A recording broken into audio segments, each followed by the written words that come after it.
12월 28일 오늘 하나님의 말씀은 예레미야 16장 말씀입니다. 1절로 4절 말씀. 여호와의 말씀이 또 내게 임하여 이르시되 너는 이 땅에서 아내를 맞이하지 말며 자녀를 두지 말지니라. 이곳에서 낳은 자녀와 이 땅에서 그들을 해산한 어머니와 그들을 낳은 아버지에 대하여 여호와께서 이와 같이 말씀하시오니 그들은 독한 병으로 죽어도 아무도 슬퍼하지 않을 것이며 묻어주지 않아 지면의 분토와 같을 것이며 칼과 기근에 망하고 그 시체는 공중의 새와 땅의 짐승의 밥이 되리라. 본장은 하나님께서 예레미야에게 결혼도 하지 말고 결혼식 집에도 가지 말고 그들과 함께 앉아서 먹거나 마시지도 말라고 하셨습니다.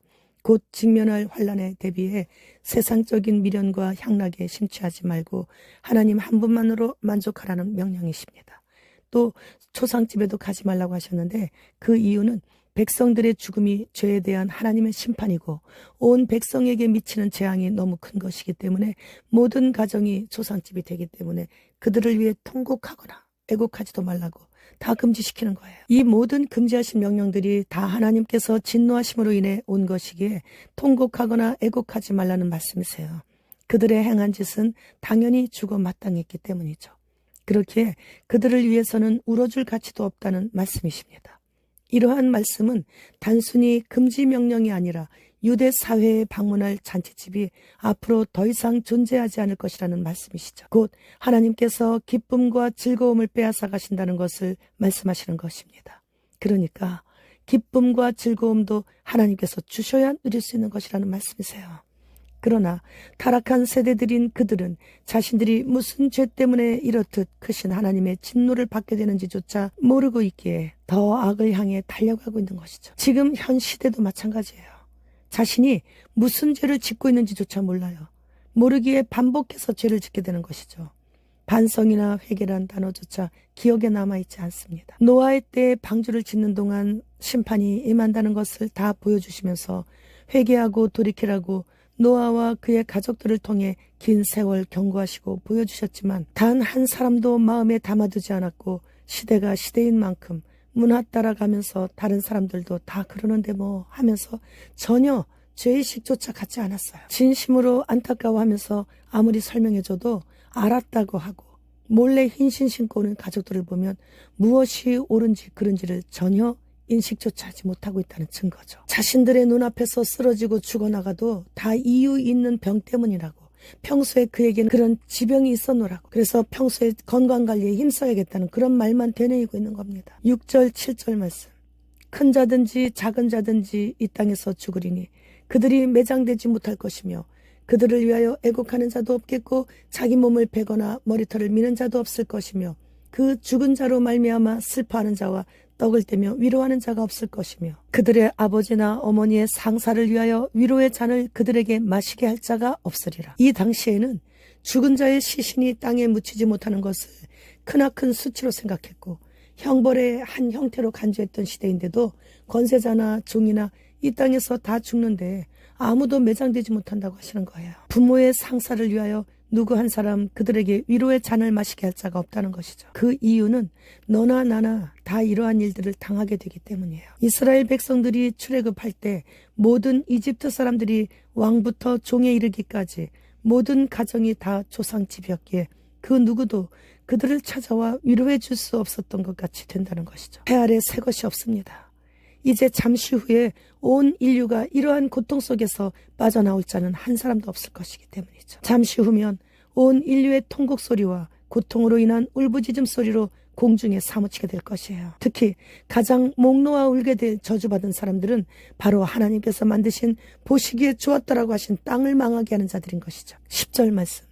네가 이 모든 말로 백성에게 말할 때 그들이 네게 묻기를 여호와께서 우리에게 이 모든 큰 재앙을 선포하시면 어찌 됨이며 우리의 죄악은 무엇이며 우리가 우리 하나님 여호와께 범한 죄는 무엇이냐 하거든 너는 그들에게 대답하기를 여호와께서 말씀하시되 너희 조상들이 나를 버리고 다른 신들을 따라서 그들을 섬기며 그들에게 절하고 나를 버려 내 율법을 지키지 아니하였습니다. 그러나 그들은 이러한 하나님의 멸망 선고에 대해 자기들이 전혀 악한 행동을 하지 않았는데도 불구하고 하나님께서 너무 심하게 분노를 터뜨리신다고 원망하는 것이에요.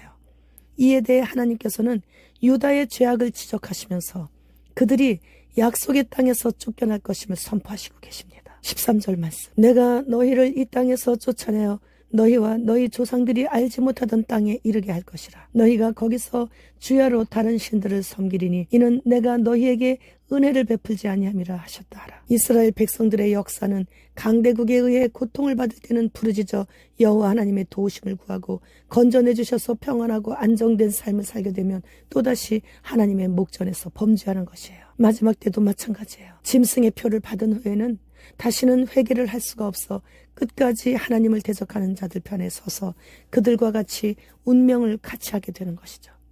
잠시 후 회개할 수 없는 때가 옵니다. 회개할 수 있는 지금 나의 모든 죄들을 낱낱이 하나님 앞에 내어놓고 용서를 구해야 합니다. 뉴욕은 흰신 안 신겠다고 하는 자를 무기한 구속하는 법을 주지사가 통과시켰습니다. 이제 곧 페마의 본 업무가 시작될 것 같습니다. 우리나라 어느 마을 주민 자치 1회 정기총회 한다는 현수막이 걸려 있어서 시간도 되고 해서 그 마을 주민이 참석했는데 통장이 주최 측 몇 명만 앉혀놓고 고려 연방제공산법 정관을 통과시켜서 깜짝 놀라서 그 법은 김정은 법인데 왜 우리나라에서 김정은 법인 공산법을 통과시키냐고 항의하자 모여있는 사람들이 대부분 주최 측 사람들이기에 소리를 지르며 나가라고 하는 것이에요. 그래서 내가 이 마을 주민인데 왜 나가느냐고 하면서 마을 주민들은 서너 명 앉혀놓고 다 자신의 사람들만 모여 이렇게 김정은 공산법을 통과시키는 것이 어떻게 우리나라에서 가능하냐고 계속 항의해가지고 결국 주최 측이 욕을 하면서 일어나는 그런 영상을 봤어요. 우리나라는 공산주의와 딥스가 같이 공존하는 주님이 조금 더 뒤에 오시면 아주 심각한 그런 나라가 되었습니다. 전 세계적으로 계절이 바뀌어도 꺼지지 않는 산불들로 많은 이들이 고통을 받고 있었는데 이제는 뉴욕, 중국 등 동서남북을 가리지 않고 홍수로 난리이고 또 레바논, 말레이시아에서 지금 대홍수가 시작되었고 지각결함으로 인해 북미 지역이 쓰나미 위협 속에 있고 쿠릴 열도를 비롯해 세계 곳곳에서 화산이 폭발하고 있습니다. 현재 지구의 3분의 1이 불이 타고 있어요. 2024년부터는 대접재앙이 본격적으로 일어날 것 같습니다. 내년부터는 바짝 긴장하고 근신해야 됩니다. 주님 오십니다. 마라나타.